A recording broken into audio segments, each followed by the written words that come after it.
Assalamualaikum warahmatullahi wabarakatuh. Perkenalkan, nama saya Aristo Alfa. Saya dari program studi S1 Ilmu Komunikasi, Fakultas Hukum, Ilmu Sosial dan Ilmu Politik. NIM saya 0534998825. Saya akan menjawab tugas 1 dari mata kuliah Logika ISIP 4211. Dosen yang saya hormati yaitu Pak Munir, SSPD MSI. Dari sini saya akan menjawab pertanyaan-pertanyaan dari tugas yang dikasih oleh beliau. Soal pertama adalah, dem pada hakikatnya terbagi menjadi banyak jenis. Sebut dan jelaskan 3 dari macam dem tersebut, sertakan juga contohnya. Sebelum saya akan memberikan contoh, saya akan menjelaskan dem itu apa. Dem adalah untuk mengungkapkan konsep. Dem itu terdiri dari kata. Jika terdiri dari satu kata kalimat itu disebut dengan dem sederhana. Dan jika terdiri dari lebih dari satu kata disebut dengan dem kompleks. Contohnya, kampus itu dem sederhana dan kampus terpadu dan terintegrasi itu dem kompleks. Konotasi menjelaskan tentang isi pengertian dari kata. Denotasi menjelaskan luas pengertian dari kata. Konotasi tidak lain adalah sebuah definisi. Denotasi tidak lain menunjukkan adanya suatu himpunan. Hubungan konotasi dan denotasi terbentuk berbalikan jika yang satu bertambah maka yang lain akan berkurang. Contohnya, manusia. Denotasinya orang Indonesia, orang Eropa, orang Arab, orang Amerika, berkulit putih, berkulit hitam, laki-laki, perempuan, Indonesia, siapapun selama masuk dalam kategori manusia maka disebut manusia. Konotasi, hewan berakal budi. Makhluk yang berakal budi merupakan definisi atas apa itu manusia. Dem itu terbagi menjadi 4 kelompok. Pertama, pembagian dem menurut konotasinya atau konotasi dem. Kedua, pembagian dem menurut denotasi atau denotasi dem. Ketiga, pembagian dem menurut cara beradanya sesuatu atau predikamen. Yang keempat adalah pembagian dem menurut cara menerangkan sesuatu atau predikabel. Saya akan menjelaskan satu persatu. Yang pertama, pembagian dem menurut konotasinya atau konotasi dem. Konotasi dem adalah konotasi merujuk pada isi atau pengertian, sifat atau esensi yang digandung oleh suatu dem. Contoh jenisnya itu ada dem konkret, dem abstrak, dem positif, dan dem negatif. Dem konkret itu merujuk pada benda nyata, contoh kursi, buku, manusia. Dem abstrak menunjuk pada konsep atau kualitas. Contohnya keadilan, keberanian, panas. Dem positif menyatakan keberadaan sifat tertentu, misalkan berani, pandai gitu. Dem negatif menyatakan ketiadaan sifat, tak berani, bodoh. Terus 2, pembagian dem menurut denotasinya atau denotasi dem.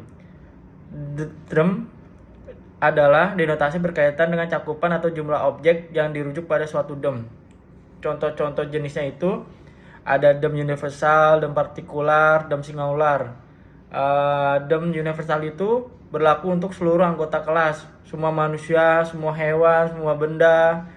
Terus kedua, dem partikular berlaku untuk sebagian anggota kelas, misalkan beberapa siswa, sebagian hewan.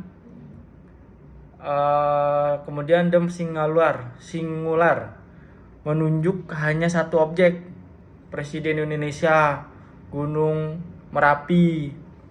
Jadi dem universal itu semua, dem partikular beberapa, dem singular itu menunjuk hanya satu objek. Terus yang ketiga, pembagian dem menurut cara berdasarkan sesuatu atau predikmen, atau bisa disebut dengan kategori Aristoteles. Ini adalah klasifikasi ontologis terhadap hal yang bisa dinyatakan tentang sesuatu. Ada 10 kategori menurut Aristoteles, yaitu substansi, contohnya itu manusia, hewan tuh, kuda. Terus kuantitas 2 meter, 3 kilometer. Kualitas, relasi, tempat, waktu, situasi, kepemilikan, tindakan, penderitaan. Terus yang terakhir adalah pembagian dem menurut cara menerangkan sesuatu atau sering disebut dengan predikabel. Predikabel menunjukkan hubungan antara subjek dan predikat dalam proposisi. Ada 5 macam predikabel. Yang pertama adalah jenis umum. Contohnya tuh misalkan hewan, untuk anjing, kucing, manusia. Yang kedua itu spesies, jenis khusus, manusia jenis dari hewan rasional. Terus diversia pembeda, rasional membedakan manusia dari hewan lain. Proprium sifat khas, bisa tertawa, umumnya dimiliki manusia. Aksiden sifat tambahan, putih, tinggi, bisa ada atau tidak. Terus selanjutnya saya akan menjawab pertanyaan nomor 2. Jelaskan dan berikan contoh bentuk sesat pikir atau legal fallacy. Bagaimana agar terhindar dari logical fallacy? Saya akan menjawab pertanyaan tersebut. Sesat pikir itu adalah kekeliruan terhadap prinsip dasar penalaran di atas dikatakan sesat pikir yang menghasilkan kesimpulan yang tidak sah, atau terlalu cepat mengambil kesimpulan, atau terlalu cepat yang tidak sesuai dengan faktanya gitu. Menurut Irving M. Copy, sesat pikir dibedakan menjadi 2, sesat pikir formal dan sesat pikir informal. Sesat pikir formal terbagi menjadi 2 lagi, sesat pikir pertalian dan sesat pikir kemakna gandaan. Lalu para ahli logika mengembangkan menjadi 3 macam. Ini saya akan menjelaskan. Yang pertama itu sesat pikir formal, sesat pikir verbal, sesat pikir material. Sesat formal itu disebabkan oleh kekeliruan penalaran terhadap bentuknya. Sesat pikir verbal disebabkan oleh kekeliruan penalaran terhadap kata-katanya. Kemudian yang terakhir itu sesat pikir material disebabkan oleh kekeliruan penalaran terhadap isinya. Contohnya, sesat pikir formal, kesalahan dalam struktur logika. Contohnya itu jika seseorang guru, maka dia berpendidikan. Jadi dia pasti seorang guru. Salah, banyak orang berpendidikan bukan guru, struktur logikanya yang salah. Terus nomor 2, sesat pikir verbal.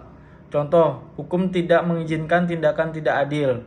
Hukum adalah aturan yang dibuat pemerintah. Jadi pemerintah tidak mengizinkan tindakan tidak adil. Kesalahan kata hukum digunakan dalam 2 arti berbeda, sebagai sistem etika dan sebagai peraturan resmi. Yang ketiga, sesat pikir material. Contoh, saya pernah bertemu 2 dokter yang tidak ramah. Berarti semua dokter itu sombong. Menarik kesimpulan umum dari contoh terlalu sedikit.